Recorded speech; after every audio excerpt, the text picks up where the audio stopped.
사도행전 1장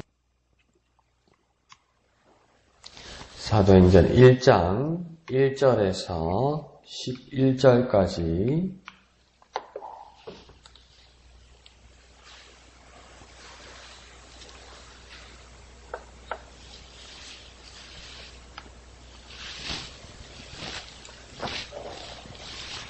사도행전 1장 1절에서 11절까지 한 음성으로 읽겠습니다. 시작. 데오빌로여, 내가 먼저 쓴 글에는 무릇 예수께서 행하시며 가르치시기를 시작하신부터 그가 택하신 사도들에게 성령으로 명하시고 승천하신 날까지의 일을 기록하였노라. 그가 고난받으신 후에 또한 그들에게 확실한 많은 증거로 친히 살아계심을 나타내사 40일 동안 그들에게 보이시며 하나님 나라의 일을 말씀하시니라. 사도와 함께 모이사 그들에게 분부하여 이르시되 예루살렘을 떠나지 말고 내게서 들은 바 아버지께서 약속하신 것을 기다리라. 요한은 물로 침례를 베풀었으나 너희는 몇 날이 못되어 성령으로 침례를 받으리라 하셨느니라. 그들이 모였을 때에 예수께 여쭈어 이르되 주께서 이스라엘 나라를 회복하심이 이때니까 하니 이르시되 때와 시기는 아버지께서 자기의 권한에 두셨으니 너희가 알 바 아니요 오직 성령이 너희에게 임하시면 너희가 권능을 받고 예루살렘과 온 유대와 사마리아와 땅 끝까지 이르러 내 증인이 되리라 하시니라. 이 말씀을 마치시고 그들이 보는데 올려져 가시니 구름이 그를 가리어 보이지 않게 하더라. 올라가실 때에 제자들이 자세히 하늘을 쳐다보고 있는데 흰옷 입은 두 사람이 그들 곁에 서서 이르되 갈릴리 사람들아 어찌하여 서서 하늘을 쳐다보느냐? 너희 가운데 하늘로 올려지신 이 예수는 하늘로 가심을 본 그대로 오시리라 하였느니라. 아멘.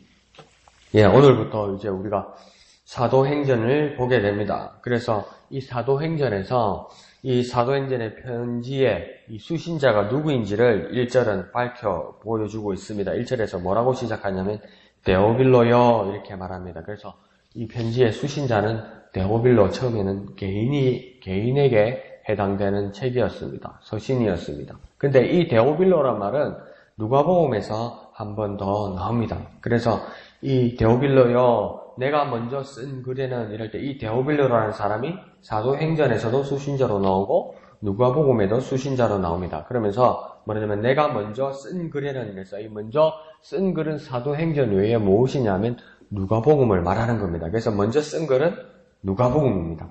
그래서 이 누가복음서를 말합니다. 그래서 이 자연스럽게 어떻게 되냐면 이 오늘 보는 사도행전하고 그 요한복음 앞에 누가복음은 누가 쓴 걸로 정확하게 나오는 거냐면 똑같이 한 사람 누가가 쓰게 되는 겁니다. 그래서 우스갯소리로 그러죠. 누가복음을 누가 썼습니까? 그러니까 누가요. 아니 그러니까 누가 썼냐고요. 그 누가요. 사람 이름이 누가입니다. 누가. 누가복음과 사도행전은 똑같이 이 누가라는 사람이 썼다는 것이죠. 그래서 이 사도행전의 전편인 누가복음의 내용을 이제 어떤 내용인지를 3절까지 보면 누가가 아주 간단하게, 그래서 간략하면서도 명확하게 이렇게 설명하고 있습니다. 이 누가복음의 내용이 뭐냐면 주인공이 누군지를 말합니다. 예수께서 행하시며 이렇게 말합니다. 그래서 이 누가복음의 주인공은 예수임을 말합니다. 그러면서 이 예수가 뭘 했다고 이야기하냐면 행하시고, 그러니까 실천하시고, 그 다음 가르치시고, 그 내용이 시작이 된다는 거죠. 그러니까 예수님께서 직접 이 세상에서 행하시고, 실천하시고, 실천하신 바와 더불어 가르치시는 것, 그것을 시작으로 하셨다는 겁니다. 그러니까 예수님의 공생의 시작은 행하시고, 실천하시고, 가르치시는 것으로 하셨다는 것이죠. 그러면서 계속해서 2절에서는 뭐라고 이야기하냐면, 그 다음 사도들을, 그가 택하신 사도들에게 이렇게 말씀하심으로써 예수님께서 사도들을 택하셨다는 겁니다. 그러니까 예수님이 먼저 12 제자들을 택하셨다. 그러니까 이게 택하셨다는 것이 내 마음대로가 아니네, 이런 구속적인 상황이 될 수도 있지만 그건 뭡니까? 불가항력적인 은혜라는 겁니다. 은혜를 받았다는 것이죠. 그게 하나님의 택하심, 예수님의 택하심을 말하는 겁니다. 택하심과 더불어 또 뭐라고 합니까? 성령으로 명하시고 이렇게 말하죠. 그래서 이 사도들에게 행하시는 이 예수님께서 공생의 모든 예수님 생활의 그 권위는 무엇이냐? 또 다르게 찾는 분들도 있죠. 그 증거를 보여주었기 때문에, 능력을 보여주기 때문에, 기적들을 보여주고 이적들과 표적들, 그 기사들을 보여주기 때문에 예수님에게 그 권위가 있는 것이다. 이렇게 말할 수도 있지만 오늘 2절 중반절에서는 뭐랍니까? 성령으로 명하시고 이렇게 이야기하죠. 그러니까 예수님의 권위는 어디에서 시작되냐면 성령으로 명하심. 그 안에 성령이 역사하심으로 예수님의 생애에 권위가 있었다. 이렇게 말씀하고 있는 겁니다. 그러면서 마지막으로 그 누가복음의 마무리는 언제까지라고 이야기하냐면 2절 하반절에 보면 승천하신 날까지의 일을 기록하였다. 그러면서 승천하신 것, 생애를 마치시고 그 다음 마지막 마무리에서 하늘로까지 들리어 올라가시는 그 내용까지 기록이라고 말합니다. 그러면서 3절은 그렇게 2절로 마무리했다가 아차차차 싶은지 승천했다고 말해놓고 아차차 싶은지 보충하는 내용이 그 3절에 나옵니다. 뭐냐면 그 승천하신 것 앞에 사건들이 있다. 그러니까 뭡니까? 예수님께서 이 세상에서 십자가에 달려 죽으신 다음 부활하시고 승천하시다. 이렇게 말할 수도 있지만 부활과 승천 사이에 그 일들이 있었다. 얼마간의 일이 있었느냐? 40일간의 시간을 제자들과 함께 하셨다. 이렇게 말합니다. 그러면서 그 증거를 보여주신 일이 있다. 그것이 3절에 말하는 것이죠. 증거를 보여주었다. 그러니까 부활하시고 승천하시기 전에 제자들과 함께 40일을 계시면서 그 증거를 보여주셨다고 그러니까 우리는 다른 복음서들과 함께 종합해보면 무엇입니까? 예수 과연 부활하셨구나. 손에 못자국과 허리에 그 옆구리에 창자국을 보여주면서 과연 부활하셨구나. 과연 메시아다. 그것을 증거로 보여주기 위해서 제자들과 함께 하셨다. 그 말도 꼭 틀린 말은 아니에요. 그런데 오늘 이 사도행전에서 누가복음을 요약할 때 그 증거는 무엇이냐면 확실히 말하고 3절에 한마디로 말하면 뭐냐면 그들에게 보이시면서 하나님의 나라의 일을 말씀하셨다. 이렇게 말하는 거예요. 그러니까 예수님의 모든 말씀의 그 증거를 위한 절정은, 그 목적은 무엇이냐면 하나님의 나라의 일을 말하는 것이었다는 겁니다. 하나님의 나라의 일을 보여주시는 것이었다는 겁니다. 그러니까 예수님의 이 세상에서 이 생애의 일들에서 그 절정과 궁극적인 목적은 무엇이냐? 사도행전과 누가복음을 쓰던 누가가 깨달은, 성령으로 깨달은 그 모습은 뭐냐면 하나님 나라의 일이다. 이 말입니다. 그러니까 예수님께서 왜 오셨냐? 하나님 나라의 일을 보여주시고 하나님 나라의 일을 행하러 오셨다. 일이니까 해야죠. 그 일을, 하나님의 나라의 일을 행하러 왔다. 이렇게 말하는 겁니다. 그러니까 누가복음으로서 예수의 생애를 3절로 요약하면 뭐냐면 예수의 생애다. 예수의 생애다. 그 예수의 생애는 뭐냐? 한마디로 하나님의 나라의 일이다. 그러니까 복음서로서의 누가복음의 내용의 요약은 뭐냐면 예수의 생애이다. 그 예수의 생애는 무엇이냐? 하나님 나라의 일을 하는 것이다. 그러니까 예수의 생애와 하나님 나라의 일, 이것으로 요약된다고 이야기하는 겁니다. 그러면 우리가 나가서 복음을 증거하거나 아직 예수님을 모르고 하나님의 나라의 일을 모르는 사람들에게 우리가 말씀을 전할 수 있는 가장 유일한 방법, 그것은 오늘 배운 걸로 하면 뭐냐면 예수의 생애와 하나님 나라의 일. 예수가 이 세상에 오셨고 그 예수는 죽기까지 하늘로 들려 올리시기 전까지 하나님의 나라의 일을 행하셨다. 그것을 증거하는 저와 여러분이 되어야만 하는 것입니다. 자, 그러면서 4절부터는 누가복음서의 마지막 부분을 더욱 상세히 보충합니다. 그러니까 어떤 말이냐면 누가복음 끝에 보면 예수님께서 하늘로 이제 승천해서 올라가시잖아요. 근데 그 다음 내용을 연결하기 위해서 왜 우리가 드라마나 그 영화 전편과 속편을 보면 뭐냐면 그 다음 뒤편이 시작될 때 그냥 바로 시작되는 게 아니고 전에 있었던 전편 내용들 있잖아요. 그 연속극을 보면 오늘 만약에 6회를 본다면 제 6번째 장을 본다면 6회가 바로 나눈 것이 아니고 앞에 5회에 했던 내용 끝에 부분하고 겹쳐가지고 이렇게 쫙 나오잖아요. 그러니까 오늘 연속극 볼 거라고 TV를 드라마를 볼 거라고 뚝 틀었는데 내용이 나오니까 앞에가 무슨 내용인지 기억이 안 나는 거예요. 어제 뭐 했는지 지난주에 어떤 내용인지 기억이 나지 않죠? 그러면 뭡니까? 드라마에서 앞에 했던 내용을 조금의 내용을 이렇게 보여주면서 그 다음 편을 연결하죠.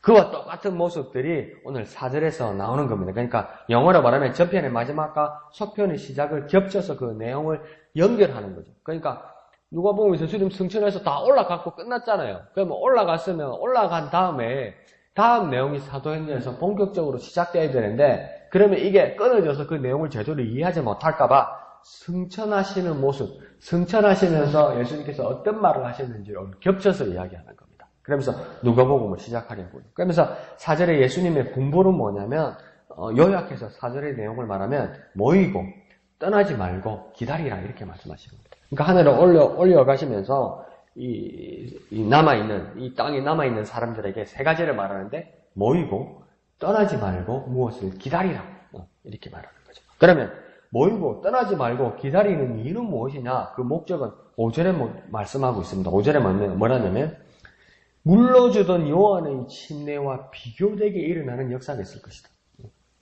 요한은 물러너에게 침례를 주어서 회개하는 그 침례를 주었는데 그것과 비교되는 놀라운 침례가 있게 될 것이다. 그것은 무엇이냐? 성령으로 주시는 침례를 받기 위해서 모이고 떠나지 말고 기다리라는 겁니다. 그러니까 무엇 때문에요? 성령으로 임하시는 것을 위해서 모이고 떠나지 말고 그것을 기다리라고 말씀하는 겁니다. 그러니까 요한의 침례, 물러주는 요한의 침례는 예표였다면 어떤 예언의 내용과 같고 이루어질 일을 미리 말하는 것이었다면 이제 성령으로 임하시는 침례는 무엇이냐면 현실로 온다는 겁니다. 실제로 온다는 겁니다. 그러니까 저와 여러분이 예수 그리스도를 믿고 하나님의 자녀가 됨으로써 믿음을 고백함으로써 성령이 내게 임하셨다고 아멘으로 고백하잖아요. 근데 그 성령이 내게 임하셨다고 말할 때 그 성령이 내게 오셔서 내게 계시는 것이기 때문에 앞으로 오실 거라고 믿거나 어떤 상징적으로 어디에 있겠지 믿는 것이 아니라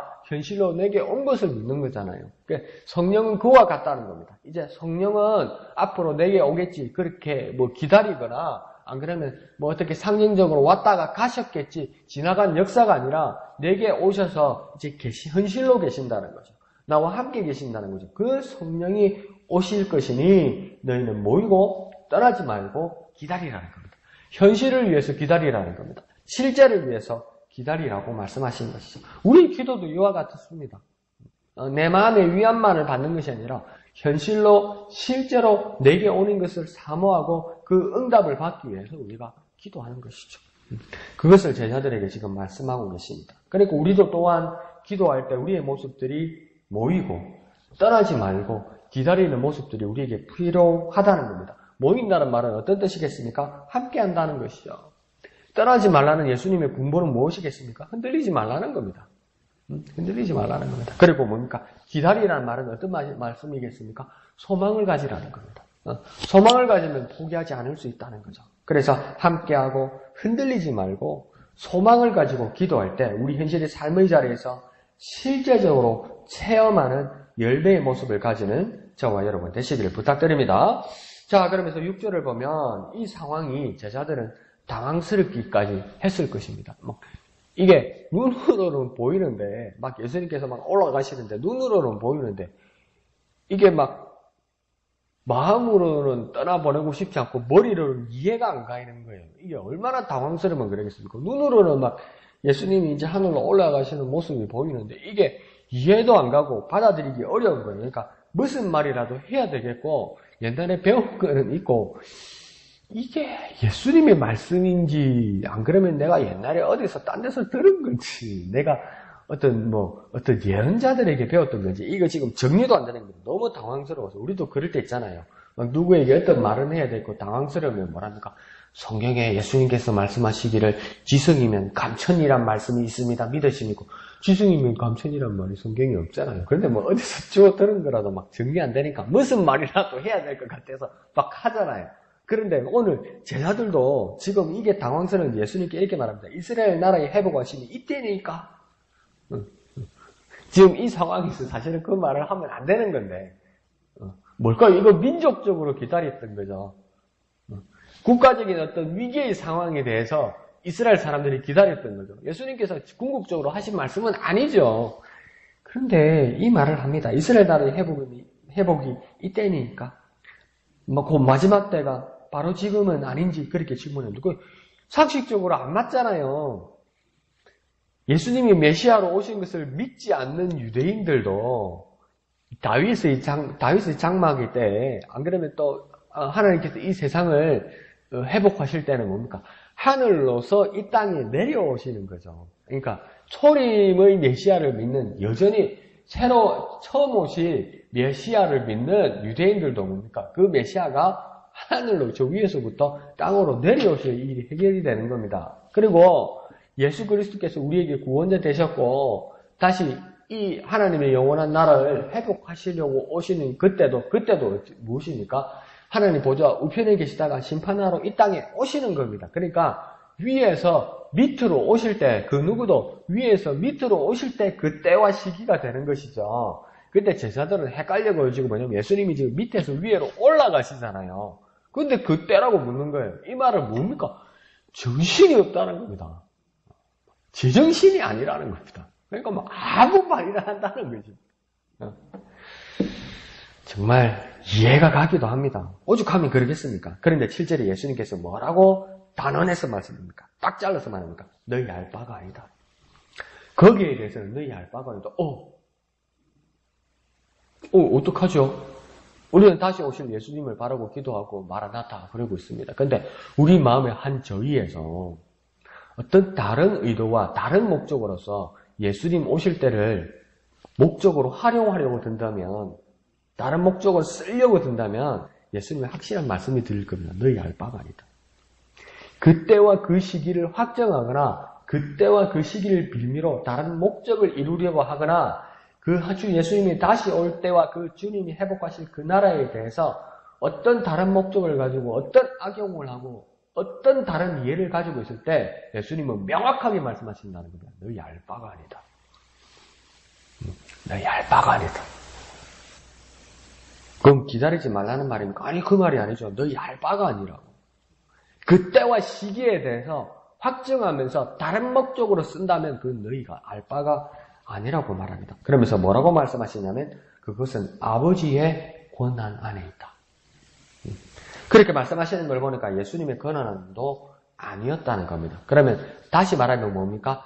그 날과 그 시기를 알려고 하는 것은 중요한 것이 아니라는 겁니다. 그러니까 예수님이 다시 오시는 것이 중요한 것이 아니라는 뜻이 아니라 예수님이 다시 오시는 때를 알려고 하는 것은 너희 권한도 아니고 나의 권한도 아니고 그것은 중요한 것이 아니라는 겁니다.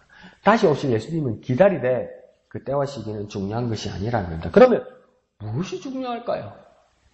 무엇이 중요한 것은 뭡니까? 앞에 우리가 지금 보고 있는 8절에 오직 성령이라고 이야기하는 겁니다.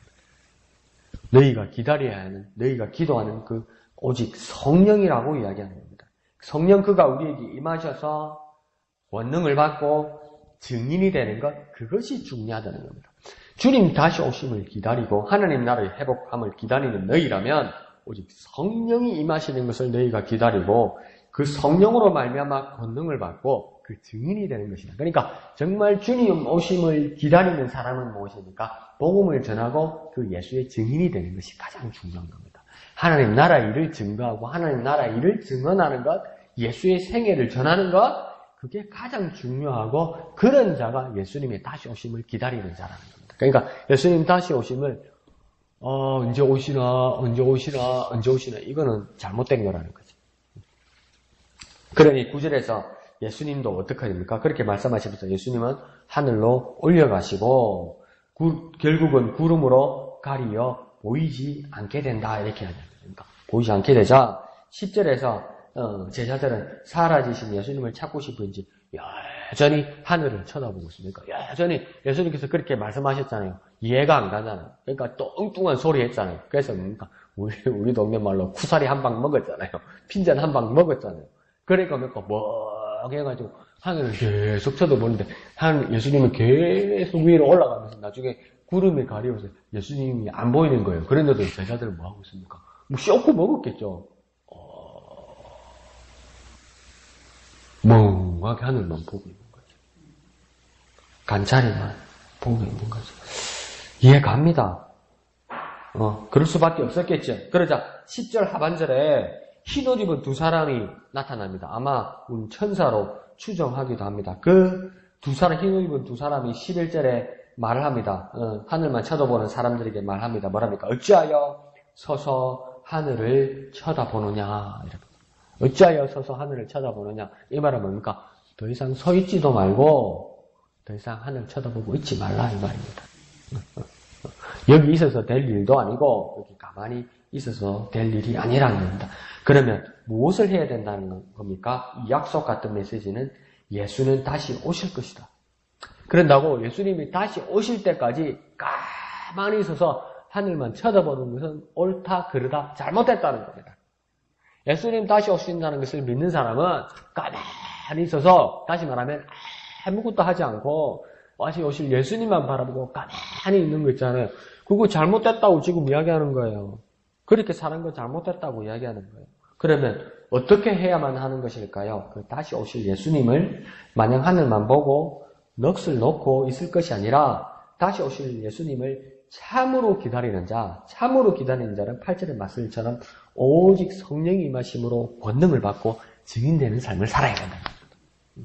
다시 말하면 가만히 하늘 쳐다보지 말고 증인되기 위해서 사람을 찾고 장소를 찾았고 자리를 찾고 그곳을 찾아서 말씀을 정하는 자가 되어야 되고 오직 성령을 의지하여서 성령의 임하심으로 그 능력으로 말씀을 전하는 자가 되어서 예수의 생애와 하나님 나라 일을 증거하는 자가 뭡니까? 주님의 오심을 기다리고 주님의 오심을 맞이하는 자라는 겁니다.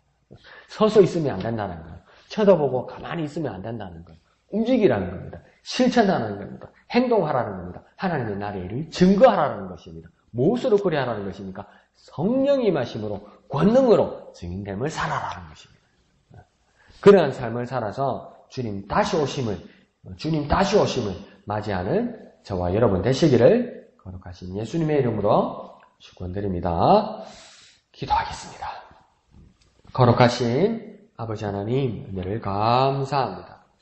우리에게 오직 성령의 역사하심이 필요하심을 깨닫게 하여 주시니 감사합니다. 오직 성령의 역사하심으로 우리가 권능을 받고 또 예수 그리스도의 증인이 되는 삶을 살아갈 수 있도록 주님 역사하여 주옵소서. 가만히 있거나 하늘만 쳐다보는 우리의 삶이 아니라 성령께서 이끄시는 대로 그 자리에서 주의 복음을 전하며 예수의 생애를 전하며 하나님의 나라 일을 증거하는 우리에게 역사하여 주시옵소서. 모든 것을 감사드리며 또 우리 이용희 집사님 하나님 앞에 감사함으로 하나님 앞에 헌금 드렸습니다. 5월을 지나고 6월달을 맞이하게 해주시니 더욱 감사합니다.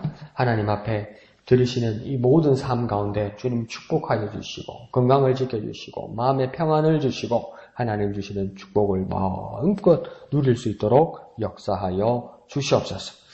모든 것을 감사드리며 거룩하신 예수님의 이름으로 간절히 기도하옵나이다. 아멘.